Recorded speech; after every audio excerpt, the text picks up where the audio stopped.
तो ऐतिहासिक घटनाओं के इस विश्लेषण में स्वागत है। आज की ये प्रस्तुति कोई आम कहानी नहीं है। ये अपने पैतृक स्वाभिमान, अदम्य साहस और अपनी मातृभूमि के लिए सब कुछ न्यौछावर कर देने की एक महाकाव्य गाथा है।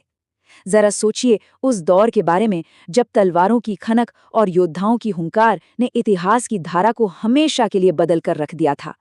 चलिए इस दिलचस्प सफर पर निकलते हैं। अब यहाँ सबसे बड़ा सवाल ये उठता है कि आखिर एक राजा, जिसके पास न तो बहुत सारा धन था और न ही कोई विशाल सेना, उसने दुनिया के सबसे ताकतवर साम्राज्य को आगे बढ़ने से कैसे रोक दिया। 16वीं शताब्दी की बात है। मुगल बादशाह अकबर का साम्राज्य बहुत तेजी से फैल रहा था। साम दाम दंड भेद लगाकर लगभग पूरा राजपूताना उनके अधीन हो चुका था। गुजरात के समुद्री तटों तक जाने वाले व्यापारिक मार्गों पर कब्जे के लिए मेवाड़ पर नियंत्रण मुगलों के लिए रणनीतिक रूप से बहुत जरूरी था। लेकिन मेवाड़ तो एक ऐसी चट्टान निकला जो किसी भी तूफान के आगे झुकने को तैयार ही नहीं था। इस पूरे टकराव की जड़ को समझने के लिए एक बुनियादी शब्द को समझना बहुत जरूरी है, और वो है संप्रभुता। आसान शब्दों में कहें तो किसी भी बाहरी नियंत्रण से पूरी तरह आज़ाद होकर अपने राज्य पर अपना सर्वोच्च अधिकार होना। मेवाड़ के राणा उदय सिंह और उनके बाद महाराणा प्रताप ने ये बात बिल्कुल साफ कर दी थी कि वे सिर्फ और सिर्फ भगवान एकलिंग जी के दीवान हैं। किसी भी बाहरी सत्ता या बादशाह के अधीन रहना उन्हें किसी भी हाल में मंजूर नहीं था। बस यही वो आज़ादी की भावना थी जिसने इस पूरे संघर्ष की नींव रखी। भाग एक अडिग नेता का निर्माण। तो बात आती है कि आखिर एक महान नेता बनता कैसे है। सच कहूं तो कोई भी योद्धा सिर्फ युद्ध के मैदान में नहीं बनता, उसकी नींव बचपन में ही पड़ जाती है। प्रताप की माता जयवंता बाई ने उन्हें बचपन से ही भगवान कृष्ण की शिक्षाएं और महाभारत की कथाएं सुनाई थीं, जिसने उनके अंदर गहरी नैतिकता को जन्म दिया। और एक बहुत ही दिलचस्प बात बताऊं, एक राजकुमार होने के बावजूद प्रताप का बचपन भील समुदाय के बीच बीता। अरावली के जंगलों में खेलते कूदते वे शारीरिक और मानसिक रूप से फौलाद बन गए। भील उन्हें इतने प्यार से रखते थे कि वे प्रताप को कीका बुलाते थे, जो उनके समुदाय में बेटे के लिए बोला जाता है। इस तरह की समावेशी परवरिश ने ही उन्हें एक ऐसा नेता बनाया जो हर वर्ग से जमीन से जुड़ा था। भाग 2, हल्दी घाटी का युद्ध। 18 जून 1576। जब कूटनीति के सारे रास्ते बंद हो गए तो टकराव तो होना ही था। अब इन दोनों सेनाओं के बीच का अंतर देखिए, ये सच में हैरान करने वाला है। एक तरफ अकबर की विशाल सेना, 10,000 से ज्यादा सैनिक, सैकड़ों हाथी, आधुनिक बंदूकें और बेहिसाब दौलत, और दूसरी तरफ प्रताप के पास थे लगभग 3,000 घुड़सवार और बस 400 भील तीरंदाज। लेकिन उनके पास जो सबसे बड़ी ताकत थी वो था अपनी मातृभूमि को बचाने का एक अनूठा संकल्प। हकीम खान सूर जैसे मुस्लिम सेनापति और भील मुखिया राव पूंजा का एक साथ होना इस बात का सबसे बड़ा सबूत है कि प्रताप की सेना विविधता और वफादारी की कितनी सच्ची मिसाल थी। और यहाँ दिखती है प्रताप की लाजवाब सैन्य प्रतिभा। संख्या में इतने कम होने के बाद भी उन्होंने भूगोल यानी वहाँ के टेरेन को अपना सबसे बड़ा हथियार बना लिया। अरावली की संकरी हल्दी घाटी, जिसकी मिट्टी बिल्कुल हल्दी जैसी पीली थी, वो जगह इतनी तंग थी कि मुगलों की इतनी बड़ी सेना एक साथ अंदर आ ही नहीं सकती थी। इसी का फायदा उठाकर तेज तरार राजपूत घुड़सवारों और ऊंचाई पर छिपे भील तीरंदाजों ने अचानक सीधा हमला कर दिया। इस रणनीति ने मुगलों की संख्या की ताकत को पूरी तरह बेअसर कर दिया।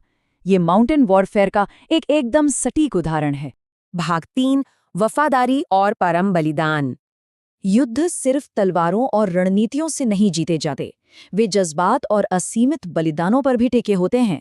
सोचने वाली बात है कि आखिर एक योद्धा को अपने नेता के लिए अपना सब कुछ, यहाँ तक कि अपनी जान भी कुर्बान कर देने की प्रेरणा कहाँ से मिलती है। चलिए इसे थोड़ा करीब से समझते हैं। महाराणा प्रताप और उनके वफादार घोड़े चेतक का रिश्ता इतना गहरा था कि आज भी उसकी मिसाल दी जाती है। जब प्रताप ने मुगल सेनापति मानसिंह के हाथी पर सीधा हमला किया तो चेतक ने हवा में ऐसी छलांग लगाई कि उसके अगले पैर हाथी के दांतों पर जा टिके। उसी वक्त हाथी की सूंड में बंधी तलवार से चेतक का पैर बुरी तरह कट गया। पैर कटने के बावजूद वो जख्मी जानवर तब तक नहीं रुका जब तक उसने एक विशाल खाई को पार करके अपने स्वामी को सुरक्षित नहीं पहुंचा दिया, और वहीं उसने अपने प्राण त्याग दिए। सिर्फ चेतक ही नहीं मेवाड़ के हाथी रामप्रसाद की कहानी भी रोंगटे खड़े कर देती है।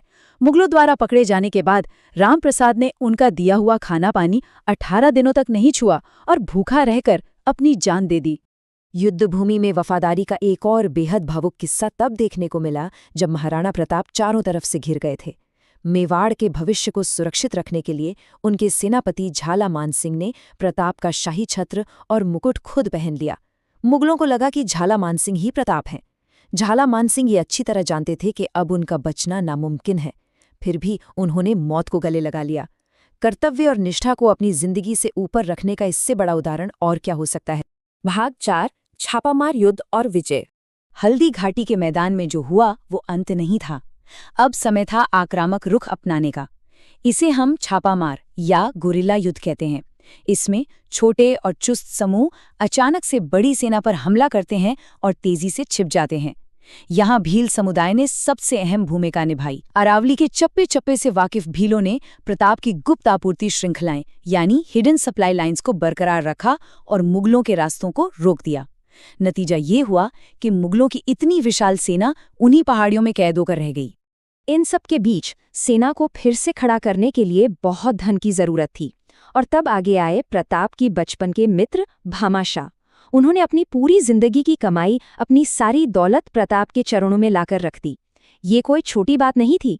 ये दिखाता है कि ये प्रतिरोध सिर्फ एक राजा का नहीं बल्कि पूरे समुदाय का था। आज के समय में जिसे हम कम्युनिटी बैक्ड फंडिंग कहते हैं, ये उसका एक बेहद शानदार ऐतिहासिक उदाहरण है। चलिए आगे बढ़ते हैं और देखते हैं कि ये सिलसिला कैसे आगे बढ़ता है। ये टाइमलाइन प्रताप की शानदार वापसी को दर्शाती है। 1576 में हल्दी घाटी के रणनीतिक पीछे हटने से लेकर 1582 के दिवेर के युद्ध तक, जहां उन्होंने एक निर्णायक जीत हासिल की, उस लड़ाई में 36,000 मुगल सैनिकों को आत्मसमर्पण करने पर मजबूर होना पड़ा। 1585 आते आते प्रताप ने मेवाड़ के अधिकांश हिस्से वापस जीत लिए थे। 1597 में उनके निधन तक उन्होंने एक ऐसी विरासत खड़ी कर दी थी जिसे कोई साम्राज्य कभी नहीं मिटा सका। भाग 5 सच्चे नेता की विरासत।